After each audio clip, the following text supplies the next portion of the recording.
Acts chapter 28, verses 1 to 10. I'll be reading the Ilonggo translation of the English Standard Version. Sandito na kami sa takas, nga luwas na sa peligro. Nasakwan namon nga ang ato nga isla ginatawag Malta. Verse 2, maayo gid sa amon ang mga pumuluyo dito. Nagdabok sila sa kalayo tungod nga nagaulan, kag ginatugnawan kami. Kag samtang nagapainit-init kami, ginabi-abi nila kami. Nagtipon si Pablo sa isa ka bugkos nga kahoy nga inugatong.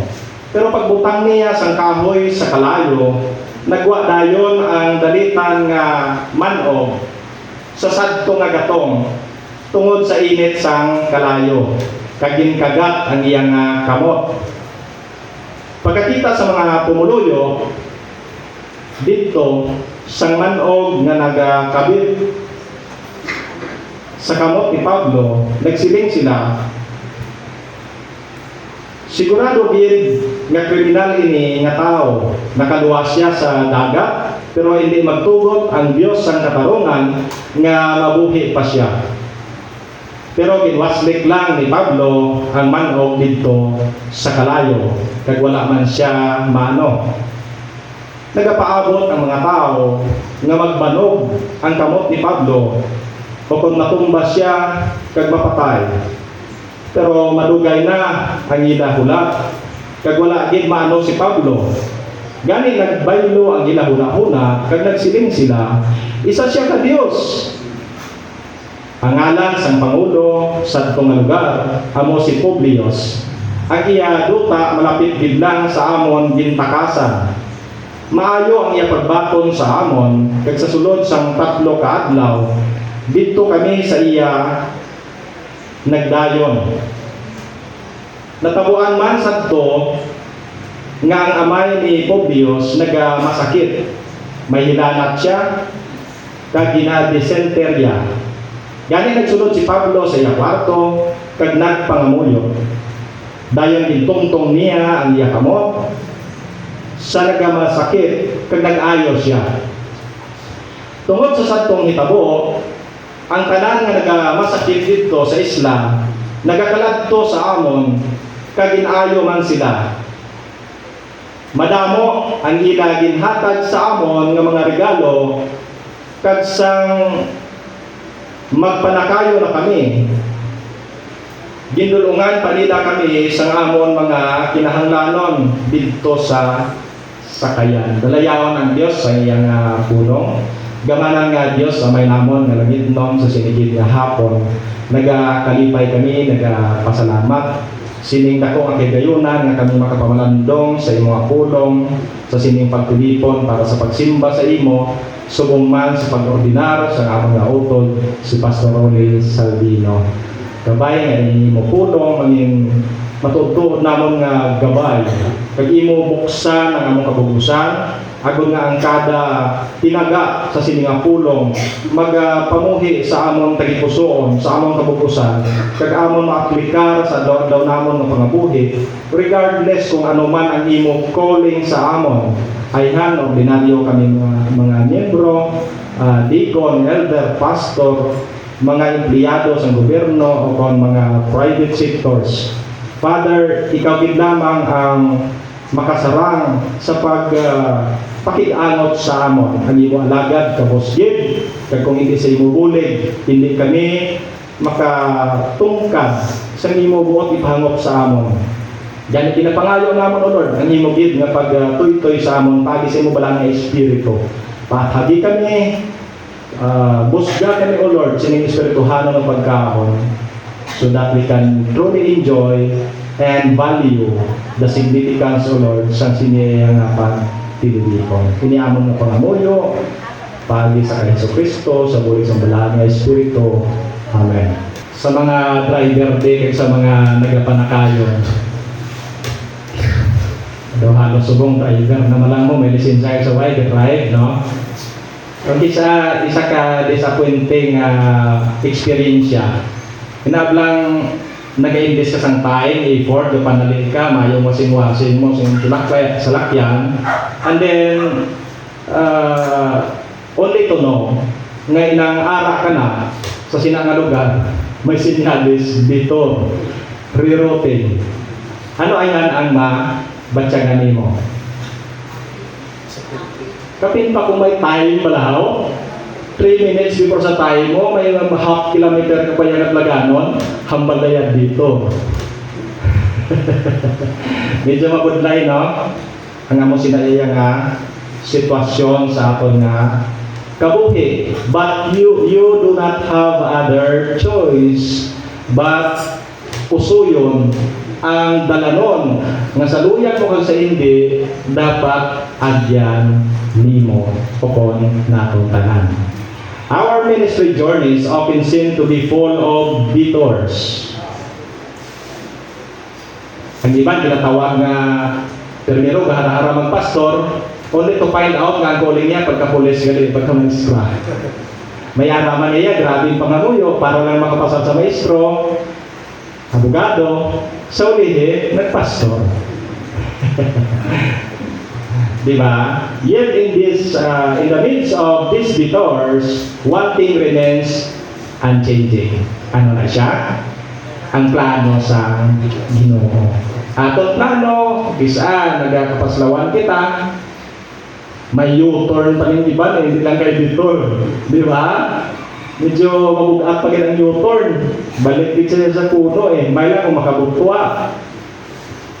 Kaya rin ang subong niya, makahong na kamatuoran as we celebrate this ordination ni Pastor Rolly, and at the same time Christmas season subong ang plano sa Ginoo sa paman madamo sa mga nagkalatabo, may mga delays to the extent kasi limila daw ay man ang promesa sa Ginoo kakatabo, pero once na plano sa Ginoo matigayon sa nagakaigo na panahon. Ang title sa naton na pagtuon sa sinihapon, The Unchanging Plan of God in a Changing Ministry Situation. Besides, there is a passage I can confidently say sa nga mo siniyang title tungod kay hindi na iniya ang akong subong present ng local church pastorate. Hindi na siya first time ko. Many times nangin assign ako sa different context situation sang ministry. Pero pakod din ako, klaro-klaro nga ang plano sang Ginoo wala nagabaylo sa tihak nga nagabulubaylo ang atong sitwasyon sa pagpangalandon. So highlighting sang verse 6, but after waiting a long time and seeing nothing unusual happen to him, they changed their minds and said he was God. Inayaya ang hambalanon sa ginaministrihan ni Paul. Mga tao nga nakasalapo ni Paul samtang nagapang pag-alandon siya. Pero may nami, may araman nga sa ulihin o hindi na nami ang ilang pagtrato kay Pablo. Ang background sa aton na passage, agad nga masaburan na maayo ang dinalan sa kasulatan na aton pagkatunan, the Lord called Paul to preach the gospel to the Gentiles. Ang iba ng mga apostoles, gintawag para sa mga Hudyo, siya specifically sa mga Hintel. There were clear evidences of both the external and internal call of God for the ministry. Sa mga interview naton, ibinili si Pastor Robin sa interview, ano ang duha ka klase sang call sang Dios. External, no? Meaning to say, ang ibang na tao, ang ginagamit sa Ginoo, agud ipalabot sa imo, nga gitawag ka sa Ginoo sa pagpangalandon. Ang isa naman niya, internal, it is between you and God. Maski ano pa nakapasiban na tao, ikaw mismo sigurado nga gitawag ka sa Ginoo. Dapat ining duha matigayon. Wala kita sa gina-ordain nga wala sang assurance ang amo sini. Reason why nga bisan pa man si Pastor Rolly may assurance ang pagtawag sa iya, it is affirmed externally by a local church. Wala kita nagkapabin pastor na wala calling church. Habang diya sa Acts chapter 9 verse 15. But the Lord said to Ananias, "Go! This man," si Pablo, "is my chosen instrument to proclaim my name to the Gentiles and their kings and to the people of Israel." Masanag direya ang external call of God. Nagamit siya sa kay Ananias, agad na tawagon si Pablo sa sinang pagpalagdon. Very clear. Paano naman sa kay Pablo nga part? The following night, the Lord stood near Paul and said, "Take courage, as you have testified about me in Jerusalem, so you must also testify in Rome." The main mission ni Pablo is to stand trial before Caesar. So, ano ang pinaka-mission niya dito sa Rome? Kaya ang Roma, by that time, center of trade and industry, siyempre ang mga tao, diraya nagatapok. So, kadako sa posibilidad, strategic siya yung area nga hindi ka na mamalay-balay, kundi sila mismo nagatipon sa sinang lugar. Kag pagpalauli nila, may dala na sila yung seed of the gospel. So katanda kita sa Ginoo. May mga bagay kaysa nga hindi kita kabalo. Lord nga adin to gidayon ha. Hindi pwede nga balay-balay ng nanay. Tapos pariente. Tapos barangay, munisipyo, siyudad. Di ba? Da pwede kita kayo. Pero diriya, siling klaro diriya sa iya nga ang pinaka-mission mo mag-testify about the goodness of God sa iyong mga kabuhi kaya sa atong tanan ng kaluwasan sa kay Caesar. But despite the certainty of God's call, Paul faced numerous obstacles in fulfilling his mission. Hindi gali kasiguraduhan, hindi gali iya garantiya, kay sigurado ikaw sa pagtawag sa imo sang Dios kag konfirmar sa local church sa isang iban pada wala tuod na kung chik-chik lang sa imo. Are hindi iya garantiya nga hindi kaya mag-aatubang sang kabudlayan. This is in contradict and opposite sa mga pagpati nga kung Christian ka, nagaproblema ka abe, mag-Christian ka para madula problema mo. Butig na. Otherwise, tanan kita, tanan ka mga problema, nag-Christian, naubos tanan ang problema. Pero daya, sa India, despite sa kasiguraduhan, nagintawagin man siya, wala pag pangduha-duha. Pero grabe ang mga kabudlayan na iya na experience siya. He was persecuted wherever he preaches the gospel. Timayo ka na, nagapangwali ka diya, dito nagapangwakal man sila, butig na. Padakuhay na lang tingog ina sa tawhanon sa secular na sistema nga siningli ano na lang yan naton pagpangwali kay sagat ang pangwali bawi o naman to nga kabutigan ina gina-persecute siya kag ang persecution hindi lamang nagahalin sa outsiders ang iya mismo kaugdanan sa simbahan nagatingabot sa iya masakit na sorry. He was falsely accused by his fellow Israelites. Mapadayon ka pa sini. Siguro kung makasalapo ka dito, praise God. Malikaw na lang ko, hindi na ko. Ano pa? He nearly died on a shipwreck on their way to Rome. Kung nagapati-pati ka sa mga tradisyonal nga pagpati, pastor sinyalis, siguro ini. Nga hindi ka din man pastor. Kaya nga, daw kinabagyuhan ka pirmi. Subong nagaguong-buong pastor. May mainit, may mabuong-buong, may matalipin, may maulan. Madayon hindi. Kisa makabati ka patuko. Diba? May mga mga kita sila nga ang una-una. Yes, no, yes. Pero ari, natapos kong wali sa hindi. God's sovereign plan continues to unfold, no matter how many twists and turns we may face along the way. Amen? Bisan magpiliko madagdalan, makakasan ka dalan, dinakudalan ang dalan, pareha to gina sa diin ka maagi. Lord, gitawag mo ko, diin ko ni mo paad yun. Para sa Ginoo, hindi niya question. Kabalubo niya kung diin ta kapaad yun. Sa dalanon, nga waay mo pa niya gina-imagine. God's sovereign plan continues to unfold, no matter how many twists and turns we may face along the way. How does our passage show the unchanging plan of God in a changing ministry situation? Or again, the delight that turns into distress. Verses 1 to 4.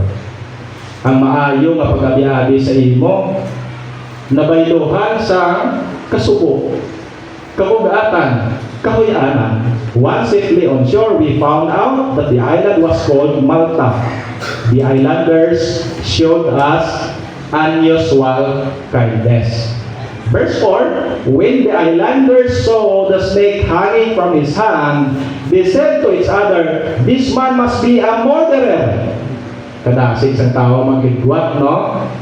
Tiyan mo man ang isa sa pagpangalagdo naton. Halong-halong kita, Pastor Rolly.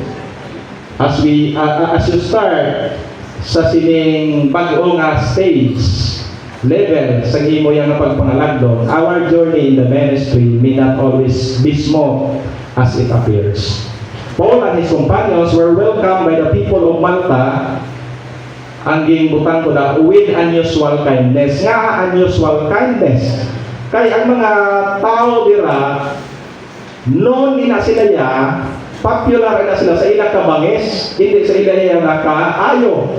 Paano nagkaroon ng pag-abot ni Pablo? Maayo gid kuno ang ilang pag-abi-abi.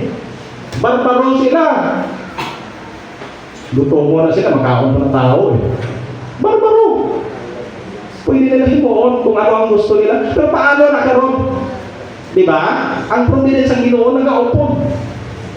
Kung gitawag ka sa Ginoo, ang iya nga providence nagaupod sa imo. Nga siling mo doon yung patihan.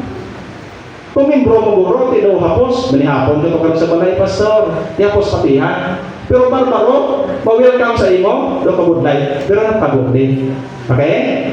Yet, when Paul was bitten by a venomous snake, the same people quickly turned suspicious, assuming that Paul was a murderer under divine punishment. Yati man, sabi mo, nakaluwas kaya sa kasaglagan mo ko sa dagat, way ka man malumos, nalunod ka mo, pero buhi magkamutanan, ara, kita mo gid. Way kaya makalampuas sa Diyos sa hustisya. Ang nayayang, hindi Diyos nga, Diyos naton, kundi Diyos sa hustisya. Traditional belief nila nga kung may malain na tabo sa imo, yin, buot inasang Diyos sa hustisya na ginapatihan sa taga Malta. In the ministry, it is possible for those who were once our passionate supporters to become our great scoffers or accusers for reasons beyond our control. Masubo ni sa ilang auto. Ang mga gani nga nagina, nagapadulong kami. Every time na may pastor, tao na nag-commit sa pastoral, it's a miracle. It's a miracle. Sino man abing maluyang magpastor? Nabalaan mo naman ng kabudlayan, tapos i-translate pa nila kung church worker ka, manong pangabudlay, tingnan masigi ka pa. It's a miracle. It requires the grace of God, the power of God na to commit yourselves despite the cost sa ato niya nga pagpangalagdong. So let us praise God kung makakita ka mo tao, nag-start pa lang sa iyang pagpangalagdong, halungan niyo, i-value niyo, suportahan, i-encourage, hasta nga ma-ordain siya. hasta nga sige na ang iya nga official na ministry ato niya nga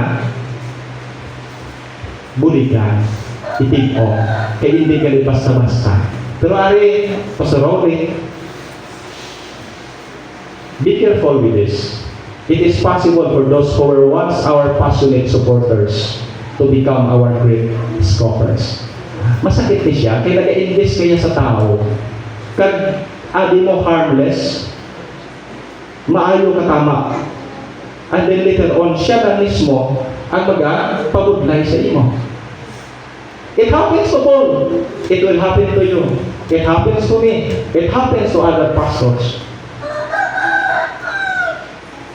Kaya dapat wala sang pastor na wala opanyo. So then, kita ka. In our passage, their suspicion of Paul sa verse 4 is just based on their traditional belief. Mga magahon lang sa wakal-wakal. Siguraduhon ta ang atong mga ginaakusar kung tuon pala. Based on a traditional belief lang, a goddess of justice. Could you imagine being falsely accused of something that is not true while doing ministry? Samtangan nagapangabutlay ka, ginapabugatan ka, and yet you are recipient sang blessings ng Diyos paagi sini nga tao. It will be very disappointing, unfair, and energy consuming. Pero ang tinawag sa Ginoo nagapadayon sa piyak sila ng mga obstacles sa ministry. Pastor Rory, hindi lang niya isa ka-experience duha. Sa official na ministry, masugod pa lang siya. Pero sa prior to that, I believe, madamok siya sa na-experience siya ng mga bagay-bagay. The delight that turns into distress. May lang akong distress pa lang. Anong dalon sa distress? How? Pumadalman ka sa distress? Kamiro, stress lang mo. Depress. Kaya ang gasong pag-isang depress. Ha? Rest in peace. Diba? Pero labay lang our rest in peace is in Christ. There is no such peace nga amo lang galing kaya nag-laptop siya. Namin nga ako niya nga PowerPoint subong pastorole. Kaya kung may ginistoryahan ta dito, ariya wala atras, abante lang. Sige, abante na ta. So, in your ministry, pastorole, and in the lives of all believers, we will experience the shift from being welcome and supported to facing suspicion and opposition. When things change, when people's attitudes towards us shift, we must remain grounded in the unchanging call of God in our lives. Whether we are met with praise or criticism, God's calling and plan for your life and ministry remain steadfast. Ikadua, how does our passage show the unchanging plan of God in a changing ministry situation? The danger that becomes a display of divine power. Kung tali, wala na siya sa pakatuan pa. Kaya sa mindset sa iyang subong kahalubilo, the islanders, taga-Malta, niya, sa amo silang sitwasyon, kagton ka sa manong, patay ka man. Dalitan na yung manog mo. Kagisa subong, ang dalitan dinayaya. Pero how come nila nga ang dalitan wala makahalit sa tinawag sa Ginoo? Kaya mas dalitan pa na ang mga ginahimo sa panulay. Mas dalitan pa na ang ginaplano sa iba na gusto mag-upo sa ministry. Dahil pala, ang pahayagan kita, Pastor Rolling, at sa talang ng mga pastor, wala actually sa makapugong sa plano sa Ginoo. May ano pa nangadali. Kung sa amon pa may hiwit. Ano pa na? Hindi ka salir. Okay? Tungod nga ang kumpani nabutang sa delikado na bayluhan sa kapahayagan sa gahom sa Ginoo. But Poncio the snake off into the fire and suffered no ill effects. The people expected him to swell up or suddenly fall dead. But after waiting, ano nga pagtulak? A long time, and seeing nothing unusual happened to him, they changed their minds and said, He was God. Sa aton pa pala tinaga, ano ng tawa daw direct. Hindi, pero tigil siya man makaamuma sa imo. Tapos may nakita lang siya ang gamay nga sala. Gunti lang yan. Pati siya na yun. Kaya nag-withdraw sa iyang support sa Santo Anay nga passionate na support niya sa imo. Pero sa ulihi, na wala mang gali, mahalitan, because klaro ina, divine providence, nga ang Diyos nag-preserve sa kabuhi sa iyang tinawag. Hindi mo ma-explain sa science, dalita na iya, ging kagap ka, paano mo na iya explicar? Di ba na? Behind the iya ang Diyos. They changed their mind and said He was God. Extreme man. From extreme niya iya, na welcome sa imo, naging extreme man, nga pagbaylo, no? Nga suspicion, subong niya, sobrahan naman, simbahon niya na ka. Babaylo-baylo ang una-una sa mga katauhan na ginahatag sa aton. Kung may stable man, salamati, grasya man ang ako sa Ginoo. Pero dahil pahayag nga, nagabaylo-baylo, wala stability. Ang tsimpo, ang sitwasyon, ang relasyon sa atong dinaalagdan, nagabaylo-baylo. Ang plano sa Ginoo ay. We are told in verse 2 that Paul was bitten by a venomous snake, and the villagers assumed he would die. But when Paul survived, their suspicion turned into awe, and they began to see God's power at work. It was a manifestation of divine providence. God is in control, concerned, and intervene in our circumstances in ways we cannot understand. Hindi ka na yan kinahanglan mag-call a friend. Hindi ka na yung magtawag kay tulpo. Tungod ang Diyos na nagtawag sa aton, pero may nag-intervene sa sitwasyon ta in ways we cannot understand. In your ministry, there will be dangers, trials, and challenges. Take note of this. Perhaps from sources you never expected.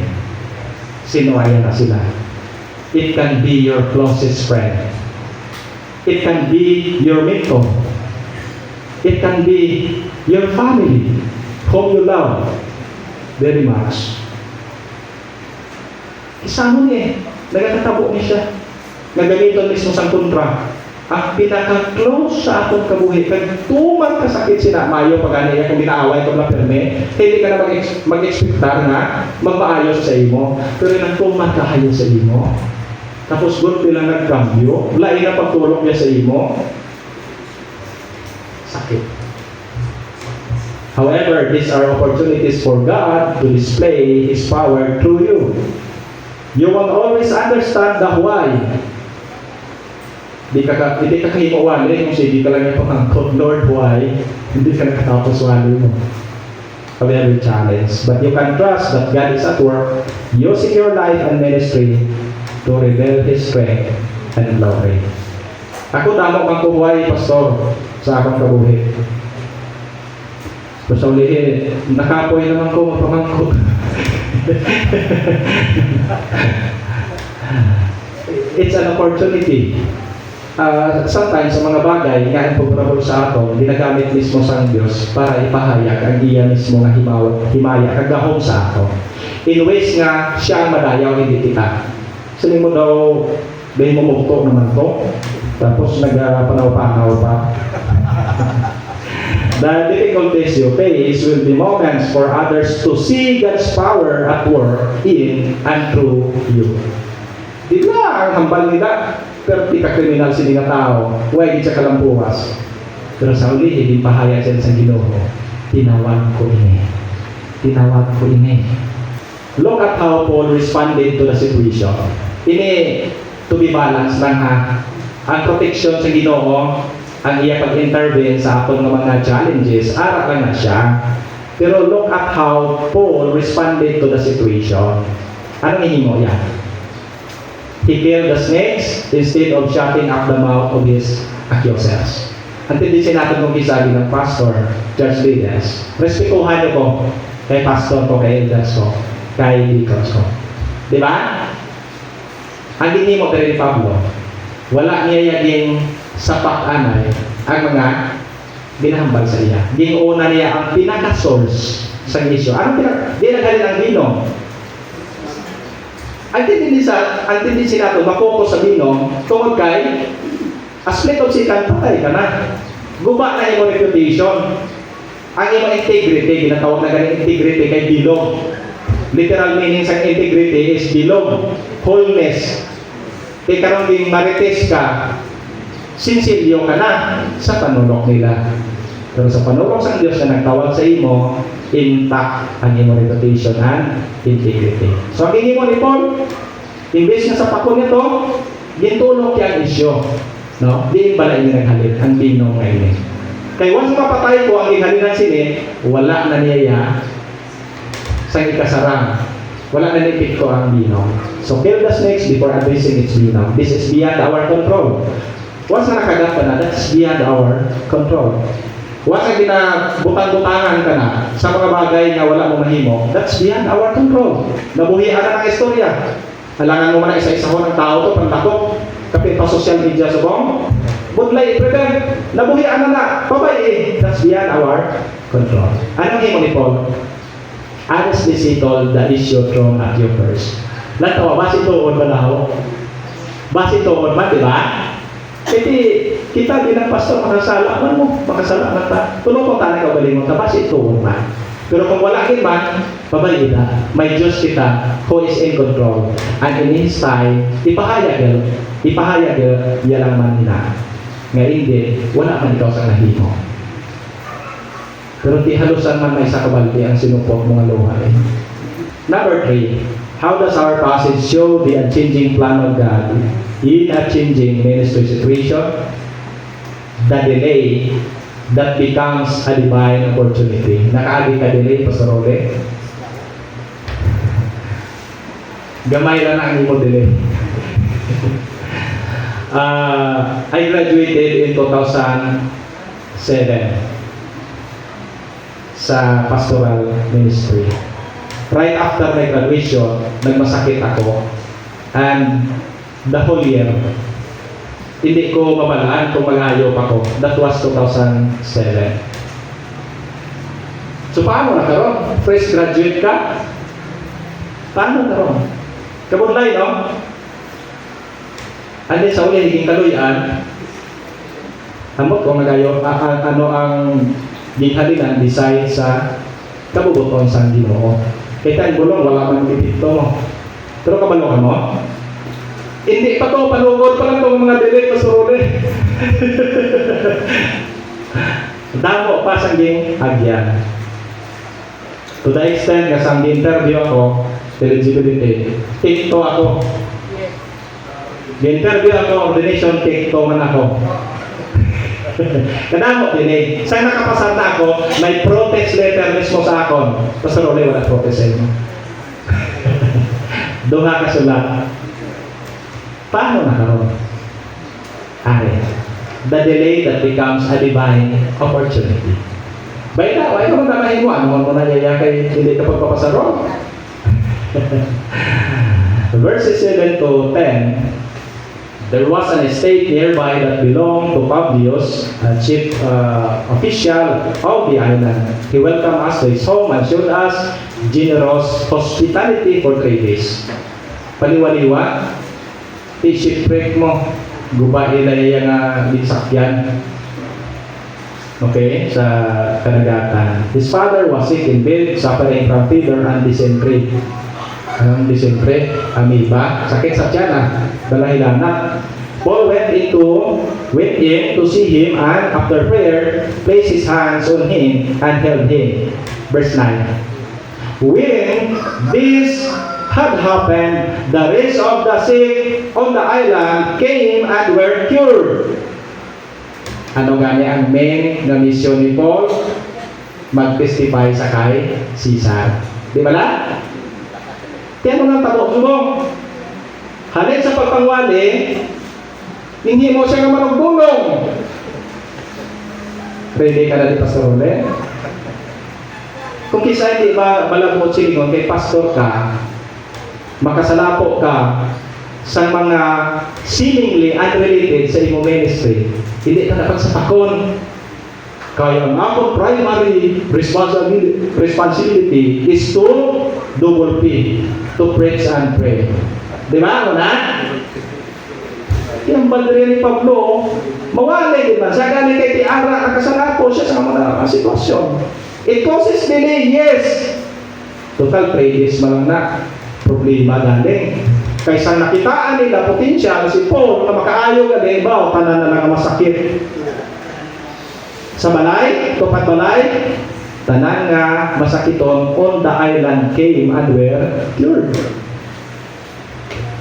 Hasta nga nagalabot, 3 days na delay into 3 months.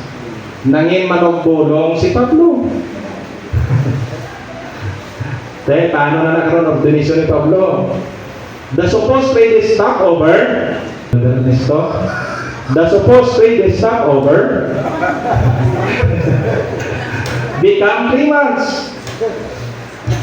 But what was meant to be brief stopover became a 3-month ministry opportunity, during which Paul was able to heal the sick and share the gospel. So hindi man ang iya nga nagpabilin siya nga manugbulong. Nagpamulong, kag ginsaysay niya nga gahom sa iya pagpamulong halin sa Dios. So nagkaangkon siya sa opportunity nga walihan ang talento nga ginabulong niya. O di ba? Isabi natin anti-murable. A seemingly ordinary delay turned into an extraordinary time of blessing and ministry. Kaya sinong gusto na rin magpa-delay? Kabalo ka mo nga last 2 months may ordain kita into the ministry. And then, subong, after 2 months may ordain kita. And hopefully, the next 2 months may arat, and the next 2 months actually may arat. Pero after hearing this this sermon, base gusto rin magpa-delay. Ang balan lang ko. Pero namin, no? Ang kung tani delay ng ministry opportunity. Our ministry may not always unfold according to our plans. There may be delays, obstacles, or unanticipated changes. But these are often times when God works in the most profound ways. Alam pa kita sa Ginoo, how? Namula na galing, ang delay na iya, i-justify mo. Wala mo, ging ano ko sang Ginoo, yung balabagan. Ang Ginoo, kaya na yung balabag. Ang Diyos nag-aalaw sa mga nagapamalabag. For a purpose. Isigihan niyo pamalabag, mas nagbakod pagid siya, mas nagamanan pagid siya. Di ba? Don't be discouraged of some delays in the ministry development. Harap lang kisa kapila ka na nagtato sa isang balay. Kisa nagputang kita timetable. Pastor, tapos na kay Gilbert's Catechism. Balik-balik, naupo na ako sa patos, nagtukal na. Why, hindi ako magpamember. Don't be discouraged of some delays in the ministry development. God sometimes use them to burst in tanan. Application natin. Lead you to other ministry opportunities that may have been neglected. What if wala delay? Di na siya. Hibing turong na siya. Pero madamo ko kalaya sa kanya kinahanglanon sa kompasyon sa Diyos. Di ba la? Damo ko ya sang discomforted. Damo to sang wala pagkabati sang puno. So inang dili-galing buot sang Ginoo, gingalaw sang Ginoo, kay may tinutuyo siya sa imo. Lead you to other ministry opportunities na napabayaan ng kumpani. To strengthen your ministry credibility. Kung nagdiretso to sa after sa shipwreck nila, ano ang iyang reputation? Prisoner. Tama ba? Prisoner. In fact, sa kagat sa manog, na priso ni, gimpagyuhan, wala man maano, nakalampuas, buhit man yapon, kinagat sa manog, hindi na siya makalampuas. So, prisoner, ang iyaya nga,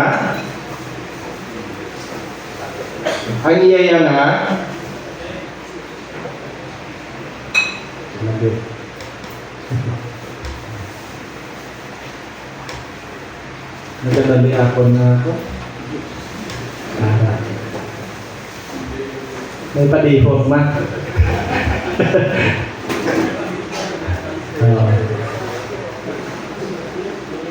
So, it strengthens ministry credibility. Na kung tani from prisoner siya, ang iyang reputation na niya, maayo. To the extent ka niyang himuon siya Diyos, iwasagan!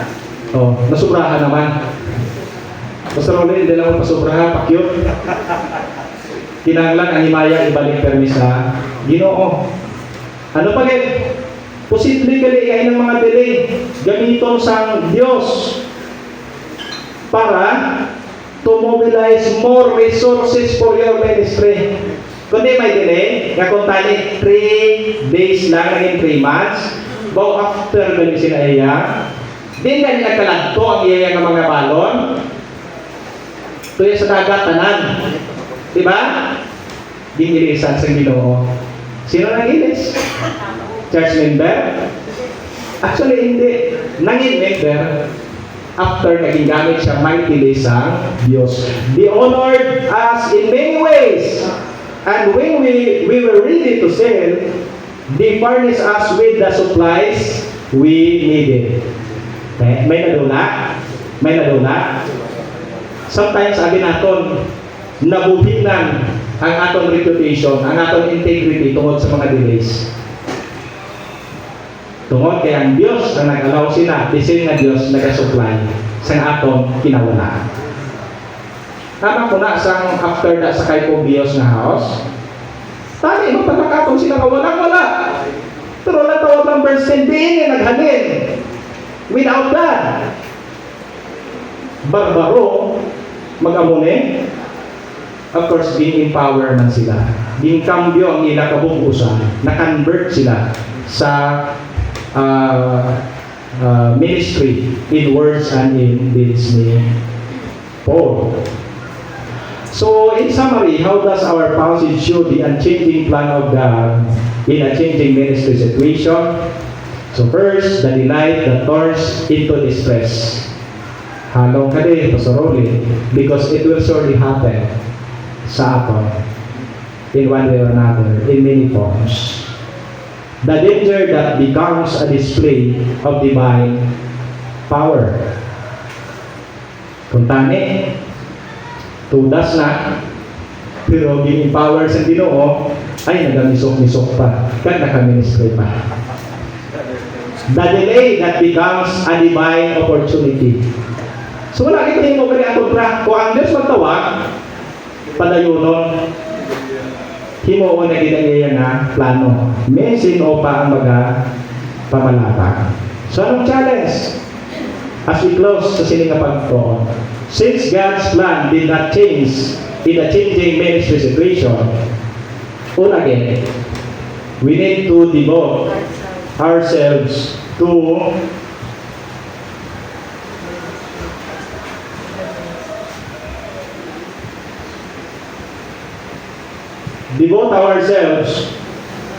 devote yourself to the work of the Lord regardless of the circumstances. Sapakon mo lang mga sitwasyon sa kabuhi mo, hindi kaya maka-alaga. Therefore, my dear brothers and sisters, stand firm. Let nothing move you. Always give yourselves, take note, fully.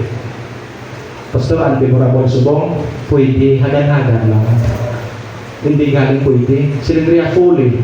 Sa pinaka may mga kasablagan, 100% magyapon ang imo pagpangalag doon. Nga daw sa waay lang. Pero sakit-sakit na nakikulong na na. Always give yourself fully to the work of the Lord because you know that your labor in the Lord is not in vain. Second, depend on God's providence. Trust that God is sovereign. He will guide you through every season of ministry. Sila ni Paul mismo sa Philippians 4:19, and my God will meet all your needs according to the riches of His glory in Christ. Hindi lang iya ibang nga needs, kundi all your needs according to the riches in Christ. Nadulaan ka supporter, Pastor Robin? May tamahin mo. That's beyond our control. Di ba na? That's beyond our control. Pero may supporter kita ya nga wala gid nagabaylo.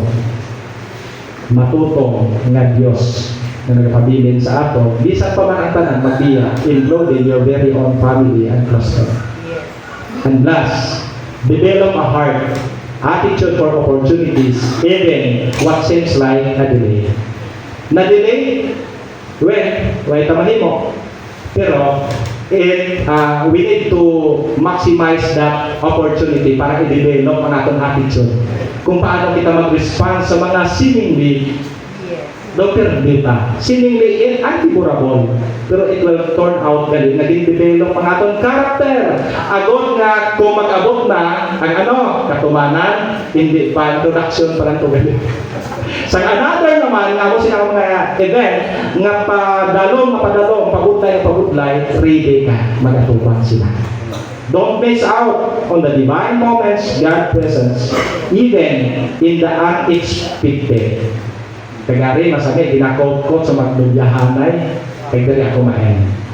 At the right time, the Lord, will make it happen.